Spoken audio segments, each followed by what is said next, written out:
everybody, and welcome to the Tea with Crema. My name is Chris. I'll be your host today, and I'm joined by my best friend, Emma. Hello, everyone. Our episode today is another book review. It is also another non-fiction book review. I'm realizing as I'm saying it, our next one should probably be a fiction book. I like that. Fantasy, maybe some sci-fi, just not real life, probably not historical fiction unless it's really good, but we'll see. Anyways, it's another non-fiction book, and before we reveal it, we're going to go ahead and get to our tea check. So, Emma, what tea did you bring today? I'm a failure, everyone.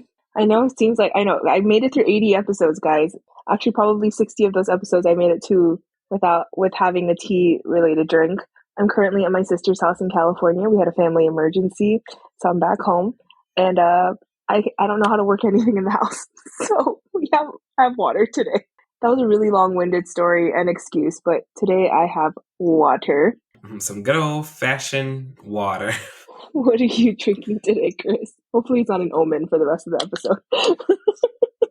Today I have an organic Sichuan oolong tea, and this is, translated to water sprite oolong tea, as in like a fairy, a spirit, sprite. Okay, sprightly. Like Tinkerbell almost. But yes, love that. And it's a rock tea that originates from the Fujian province in China, and it's grown in mineral-rich cliffs in the mountains, and it's heavily roasted and oxidized, and so it's supposed to have a rich and toasty flavor, and all that is code for like fancy people understand these flavor profiles, and I was like, cool, this is good tea. I would say there was no fancy flavors, nothing over the top, nothing flashy. It was just a quality oolong tea. Love that. Which I didn't know was its own tea until I started the podcast. Oh, so there's that. 80 episodes, and we've learned so much about tea. Some would say a little too much about tea. We should have a whole episode just dedicated to tea at this point, because you know what? At this point. We've actually never talked about tea other than our tea check-ins. So that could work, look forward to it in the future. But today's episode is, I read a book, and I don't remember where the book came from. I really couldn't tell you who recommended this book to me, but if you are the person, just know that I appreciate your recommendation because I read the book. So today's book is called Attached, and it is the new science of adult attachment and how it can help you find and keep love. If you are the person that recommended that book, that's what we're reviewing today. Our experience reading the book and kind of the history behind it as it relates to the Tea with Crema. I don't like the whole history because it's too much, but overall, that book. And so, generally speaking, again, don't know where the recommendation came from, but doing some research into the book, I realized the concept of attachments I know came up when I was reading a CNN article after seeing it in one of their morning news article emails that I get, and it was talking about attachment styles, and that particular article was talking about conflict resolution as it relates to attachment styles. And I think that was certainly a part of the beginning of the journey for me in learning about attachment styles, because I wasn't familiar with attachment styles. It's all coming back to me now, Christopher. No, you are exactly right. That is what happened, because you then sent me the article. And then we were talking about did the article reference the book? No. Where'd the book come from then? I don't think the article referenced any books, actually, now that I'm thinking about it. I think it was like the article was referencing like attachment styles and conflict resolution. And then we had talked about like, like attachment styles can differ depending on the relationships that you're in. So like with your friends, your coworkers, and that's what the article was talking about. So then we were like, oh, we should find a book that talks about attachment styles. And then I think that's when you had maybe mentioned it to your sister, and then she had the book. I just remember seeing it at Target, so that's also a possibility. Yes, it was kind of like, like when you hear about something and then you start seeing it more often, whatever that concept is. I think that's exactly what happened. So, I mean, if someone did recommend this book to us, please let us know, and also give yourself a pat on the back, because it was actually very enlightening. I enjoyed it. Do you want to give a quick rundown of the 3 types of attachment styles that we read? So, for anyone who hasn't or won't read the book, there are 3.5 attachment styles mentioned in the book. There's the secure attachment style, there is the anxious attachment style, the avoidant attachment style, and the anxious avoidant attachment style. The book states that the majority of people, the majority of adults, are of the secure attachment style, which is pretty self-explanatory in the type of attachment, the name of it, and kind of what that looks like in real life. These are individuals who readily engage in relationships and bonding and are secure and trusting and do the things pretty straightforwardly, securely.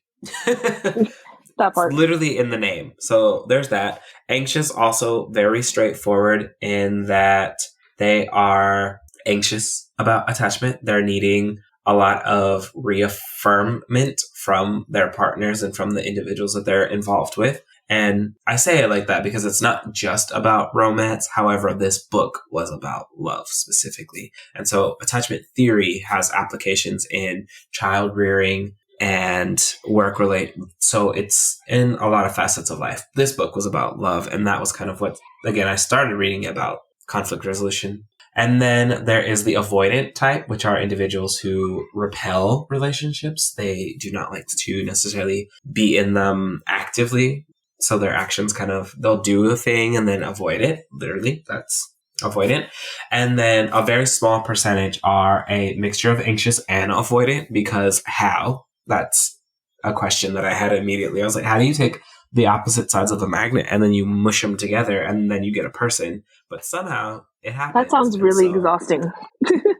And of course, it looks like Emma has found the statistics. So about 50% of people are secure attachment of the secure attachment style, 25% are of the avoidant attachment style, 20% are anxious, and 5% are that mixture. And so one of the first things that it tells you after it has a brief overview, if you were like me, you read it and you know yourself pretty well and were confident in your response, but then you take the quiz to, in case you're not sure, or maybe you're thinking it could be one or the other, maybe it's a mix, and then you take the quiz and it kind of reaffirms.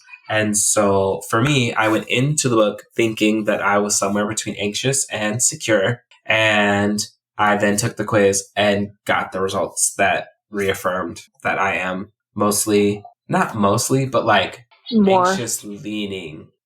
So I did end up getting secure. Right. With like some pretty significant anxious leaning tendencies, which checks out. And so that's, before going into it, I was like, I'm on the cusp somewhere in that area. It's not necessarily a this or that kind of thing. And so I ended up being secure with strong anxious tendencies. I was also the same too. I kind of went into it, but I assumed that I was more anxious. Like, I think that's just kind of how I've always been, even as a kid. Like, I was definitely that kid that cried on the first day of school, like, couldn't be very far from my mom, was very needy. And then I think, like, even going into like friendships and relationships, I can find myself being someone that's a little bit more, I guess, anxious about friendships and things like that. I don't know where that comes from, because I would say that I've never had like a bad friendship experience, but I'm also very aware of the fact that I know I can be a lot. I assumed that I was more anxious, and then as I was taking, but when I took the test that's actually in the book, like it gives you, you know, the checklist and then you check it off and everything. When I actually took that one, then it was like mostly secure. But I think because, like, again, this is based in love, right? So like I'm using my experience with Isaac as my partner, and there's a very interesting like anecdote in there where they're talking about the woman who was secure, right? And she was like going through that psychoanalysis course or whatnot, and she had to be in therapy for whatever many years. And then she had that really bad toxic partner that like brought out those attachment styles in her. So I think in the same way that like you need a secure partner, I would say that Isaac has like definitely given me that comfort and met my needs, that I'm more secure in a relationship than anxious. But I would say like as a teenager, I was definitely more anxious, and yeah. So And one could say it's because of this relationship specifically. Like, who's to say if you were in a different relationship? exactly. Yeah. Exactly. Like who's to say like how I would be in any other relationship. So I think it's very interesting. Like I think about kind of like the friendships that I have and like the relationships that I build with my colleagues and everything. So I don't know. I think it's very interesting, and I was low key psychoanalyzing everyone in my life. That's so interesting because I didn't really read it and consider, but I would say, yeah, I definitely don't have the same attachment styles in all aspects of my life. Professionally, avoid it. For sure. Yeah, Socially, me as well. avoid it. Like, socially, Yeah, very avoidant. right. And it's so interesting because I feel like I'm a naturally anxious person. So I don't know how I'm so avoidant in a lot of relationships. I don't know. I wonder if avoidance is just like another type of anxiety. I think anxious is kind of what we consider the textbook definition of anxiety, but is avoidance and like the need for independence and the need for like autonomy. Like that to me is almost like, I don't know what the, like, I feel like that's also an anxiety in itself. It merits additional reading For sure. in those areas Hmm. specifically, but I am very confident in the results that I got as it relates to relationships. Right. I did like that little, I mean, do you remember that one tidbit that was talking about the, like, why are there so many avoidants in the dating pool? And it was talking about, like, oh, like, because avoidant people tend to blah, blah, blah, blah. So there's going to be more, or they tend to want, more freedom. So they're going to be in, less relationships. So they're going to be out in the pool more. And then how secure people tend to have less relationships. So they're not going to be in the dating pool as often.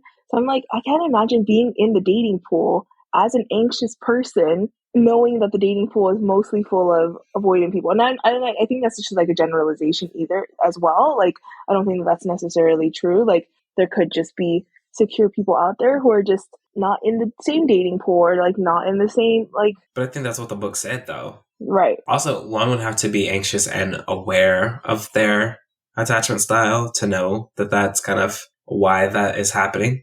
It makes complete and total sense. Like, it makes sense that the dating pool would be more avoidant and thusly make it seem like more people are avoidant because, yeah, avoidants are people who are not typically going to be staying in relationships for very long. So it makes sense that they would be the ones in the dating pool the most often. Yeah, that very much checks out. And honestly, again, maybe it's because it's not my natural inclination. I was like, it just seems like it's exhausting trying to date someone who's avoidant because Literally. why are we doing this? Why are you like this? Like, if you don't want to be in a relationship, that's okay. That's all you have to say. Like, That's the thing, because I am not, again, very secure. Like, I'm secure in that I'm not chasing after you. So right. if you want to go, there's the door. But you know what's interesting though is because isn't I think it's or not interesting, but I think it's something maybe worth thinking about or like worth noting that you have all of these like rom-coms in Hollywood and things and it's always the man, right, who's kind of like this symbol for avoidant behavior, right? Like doesn't want to be locked down and then he meets this girl and she changes his life by either being, the complete opposite of what he thought. So it's like there's this like messaging also out there that these men or these avoidant men are just looking for that perfect secure woman, which is exactly kind of like what the book was saying too. Like you just need a secure partner that's going to either like meet your needs, right, in whatever way that means. But I don't know, Hollywood, you're out here just perpetuating these avoidant men and letting them know it's okay. Must be exhausting. I like that part because it's wild because I feel like just describing the different attachment styles, we've pretty much described the majority of the book. I don't think anxious avoidance really even got a chapter. Right. I think I it mean, was just kind of 5%. like, figure this out yourself kind of thing. So We're going to have to maybe write you a have whole your own separate book. book of just that. Just you. But I think my most beneficial chapter was the part 4, which was sharpening your relationship skills. Because I don't know, I feel like that's the one where you like left the most amount of tangible skills. Part 2 was helpful in that it gives you the background of the 3 attachment styles. Mm-hmm. And then, part 1 gives you the quizzes. And then part 3, talking about their conflicts, made it felt like, we're just out here stirring the pot. Right. We're spilling the tea. We're telling everybody his business. Right, I right, think I right. could have read the book without part 3 and not felt like it like took away from the underlying message. But part 4 is definitely where I felt like the nuggets were. Yeah. Because that's where you're figuring out like how to deal with conflict effectively. And then of course that effective communication is just like a principle of a lot of relationships. Mm-hmm. And I would say, I don't know if it's been in movies or music or just in general, it sounds like a lot of messaging is now reiterating that communication with your partner goes a very long way in working through a lot of things with them. Right. Saying that, but then giving someone the skills to actually navigate that, I think that was where the value from the book really came out. Yeah, because I think it's like, even, if we were to relate this back to the boundaries book too, right? Like the boundaries book was very like tangible in that same way of like, if you're seeing this in your life, like you can use this as like a way to kind of guide that conversation. In the same way that this one is like, if you are someone who's anxious or who is more anxious attachment style, this is what's going to help you. And like if you're someone who's avoidant, this is what's going to help you.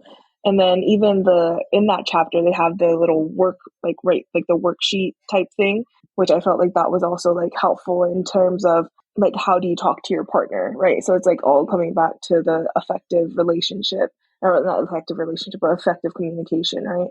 So even though it's like, it's such a short chapter though, that little like, that first part of part 4 was like really short. So, but it felt very like impactful in the way that like, it was very like to the point, it was like, you've read about all of these things. Now, like the next part is always like, okay, now what, right? Like, I feel like as readers, we're always thinking, okay, great.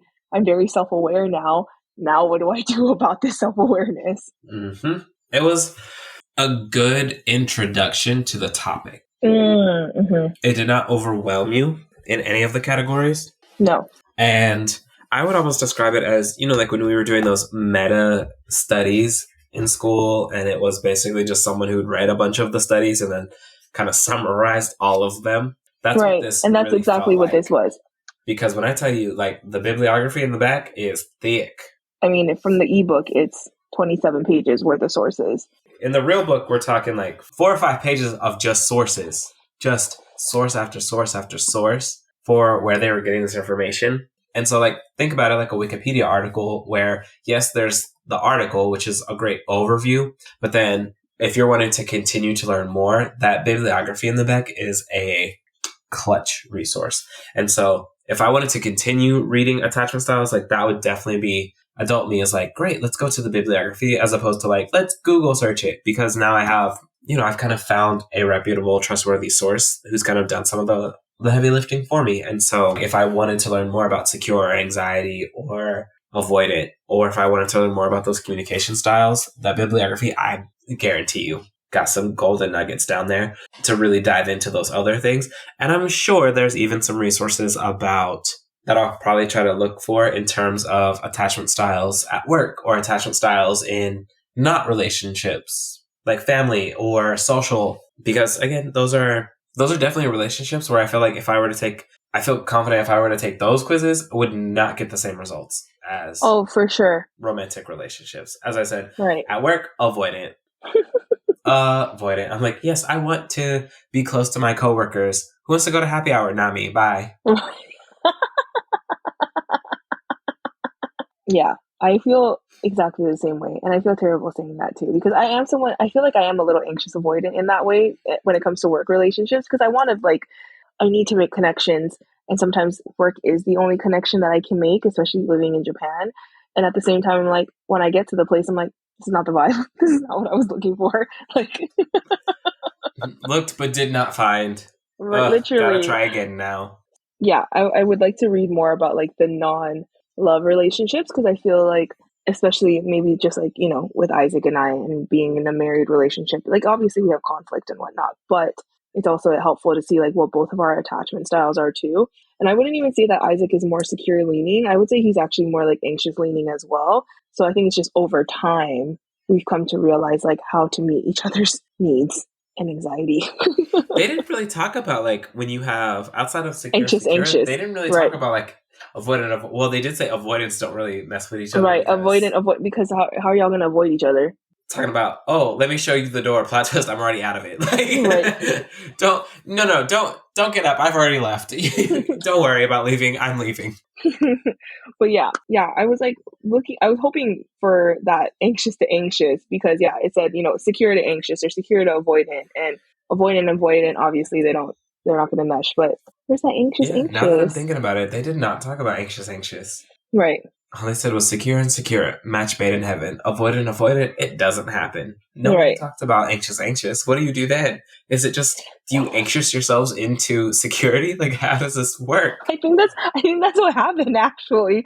Like, I think we're just both so anxious together that one of us is secure enough to figure out when the other one's feeling it, and the other one is secure enough to figure out the other one needs a little more love. And so both, it's a mutual experience. And now, boom, you've anxietied yourself into security. Please look forward to Isaac and I's book, When Anxious Loves Anxious, attached. Part 2. So, do you feel like that was your main takeaway? I would say so. That it was a good foundation. Mm-hmm. The skills, the basic communication skills were included. And if I needed to, there's definitely some additional research to be done. Right, for sure. I think this is like a good starting point, similar to like our boundaries book review again. Like that was like a good jumping off point. And like if you need to know more or like are more interested, then this is I feel like this was a great like Spark Notes version of all of the research that they did. And that's kind of what they said. They like went through, hundreds of thousands of research to figure out how to talk about attachment styles. So I think the only thing that I would have loved was a longer section on, the tangible things. Like I wanted more. A little less drama from part 3, a little more tools from part 4. Right. So, overall though, I thought it was a very solid like start. So what's your final rating? I gave it a 4 out of 5 stars. Mm-hmm. And for that reason, it was a really good start. And I really think that, again, the things that I needed the more of were the actual tangibles and the takeaways. Right. Okay. I think we're on the same page. Like I also 4 out of 5, very straightforward, super easy to read actually as well. Like I thought it was very like well written and it was very simple, like wasn't too jargony, which sometimes I feel like nonfiction books can get really like kind of like caught up in the sauce. And I felt like this one was very much just like a good balance, gave the anecdotes where it needed, kind of reflected on the childhood studies as well. Like those case studies I felt like was really helpful too. Like most of this book is written in anecdote form. And I thought it was really helpful to like, I felt like a teacher had written it almost as well. Cause there was those checkpoints where they would write the anecdote and be like, what do you think this style is? And I was like, oh, it's this. And I was like, never mind. I actually don't know what this is. And like, they would give the answer and whatnot. So I thought that was helpful. So yeah, I agree. 4 out of 5.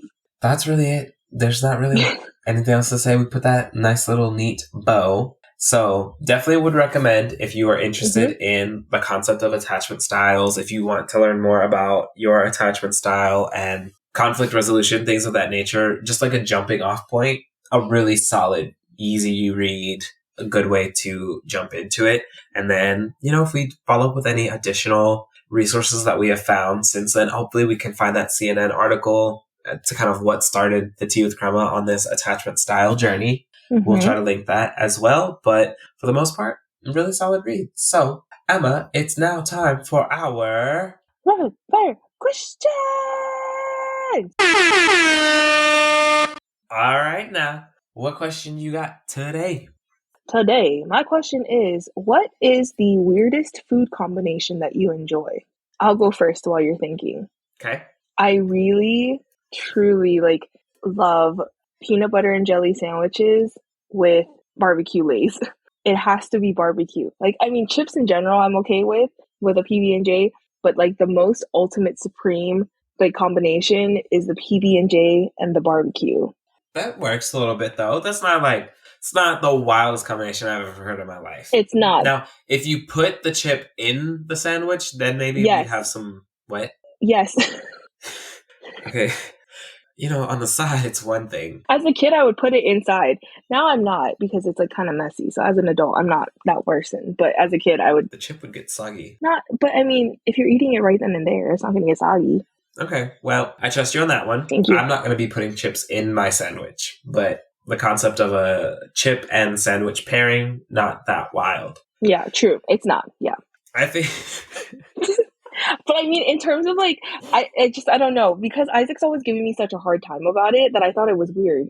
So maybe it's not weird. I know the chip and sandwich, that's a normal combination, but I think it's just the flavoring of the chip. And that's the only time I eat barbecue chips is with my PB&J sandwich. I'm about to one up your weirdness. It took me a little minute to think about it, but then I was like, nah, I have this weird combo. Uh-huh. Okay, it's tortilla, Okay. hot dog, Okay. and refried beans. What in the Tex-Mex kitchen creation? And then obviously you put a little cheese on it too, but You don't even yeah. eat meat. I think that's why I tried it because, traditionally chili dog, Right. but I don't like bread all that I was like, much. it's a lot of bread when you do a chili dog. I don't I don't like hot dog or hamburger buns because it's too much bread. I Right. really only like sandwich bread if I'm going to eat bread. And Because it's thin so enough. I was like, cool, what if we just like mix the bread? We use a tortilla, Is this like a flour tortilla or corn tortilla? a flour tortilla. I don't really like corn tortillas. Do you like heat it up? You cook the hot dog, I know, but like, do you heat up the tortilla? usually because I store them in the refrigerator. So it's a little toasty. It's a little toasty. Where did the refried beans come from? It's So because I didn't, this is nothing like a chili dog. Like, I don't even understand. in the early days of like being a vegetarian, I just like couldn't be bothered to figure out how to make vegetarian chili. And they Oh, didn't I really see. have I any see. substitutes available. And so I was literally just like in the kitchen and was like, what options do we have here? What's the consistency here? And then, my brain was like, sometimes chili has beans, and I like refried beans on tacos. And we could put this hot dog almost like a taco. And so it just like all of the ingredients came together. And like definitely season your refried beans. Please don't just Right. put, Don't put your just from straight from the can. that's not okay anytime. That's a But crime. yeah, you just season the refried beans and you put them on the hot dog, and then boom, you have a taco dog. Maybe, I don't know, I don't but even know it's if it's that, that. a burrito dog. It's something. That's what it is. Actually, you know what? As you were saying it, and I was like thinking of all the textures, I actually have another one that's probably going to get the ick from a lot of people, and they're gonna be like, "What is she talking about?" My grandpa used to love making this soup, and I like loved eating it too. It was cream of mushroom soup, like condensed cream of mushroom soup, right?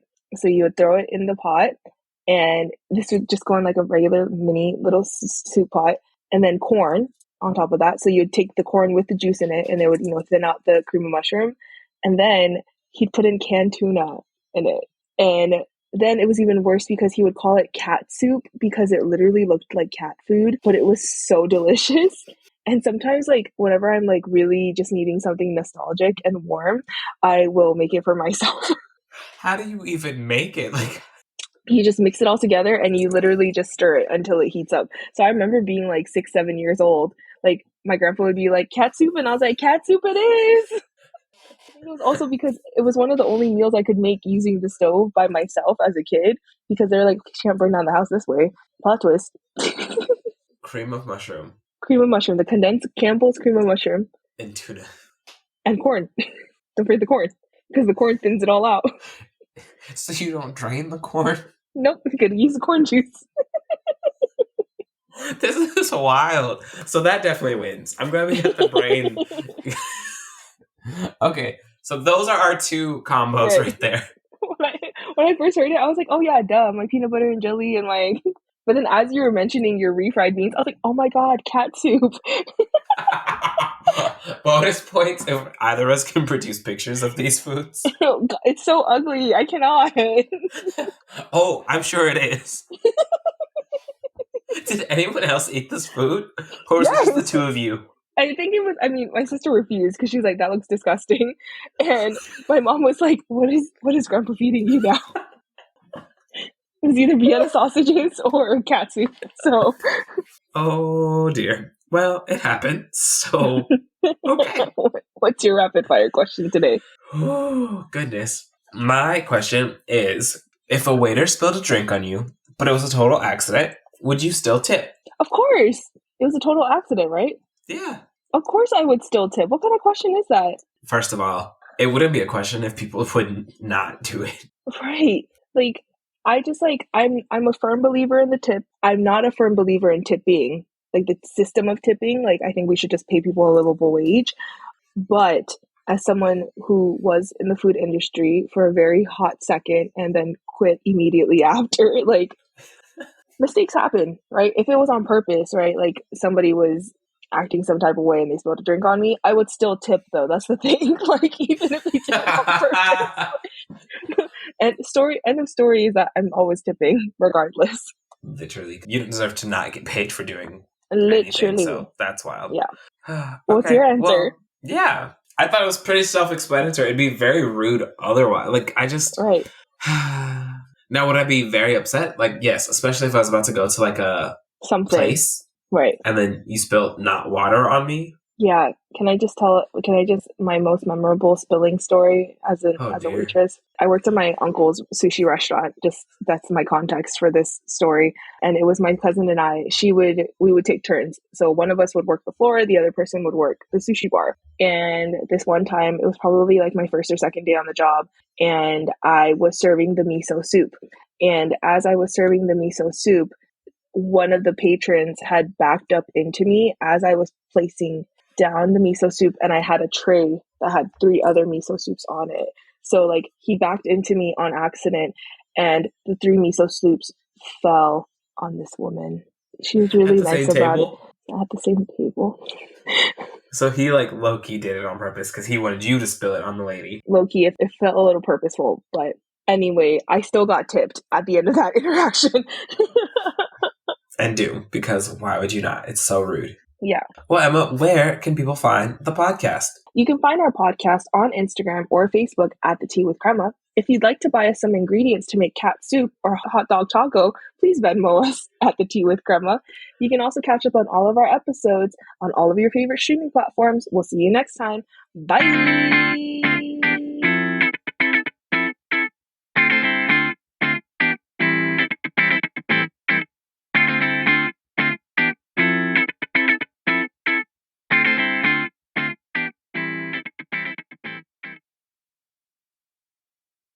Excuse me.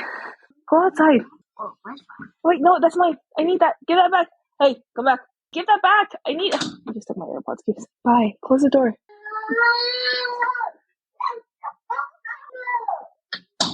Those two. That's a case study right there. One of them's definitely anxious and the other one's definitely avoidant. If my sister's listening to this, I'll let you figure out which child I'm talking about. She knows.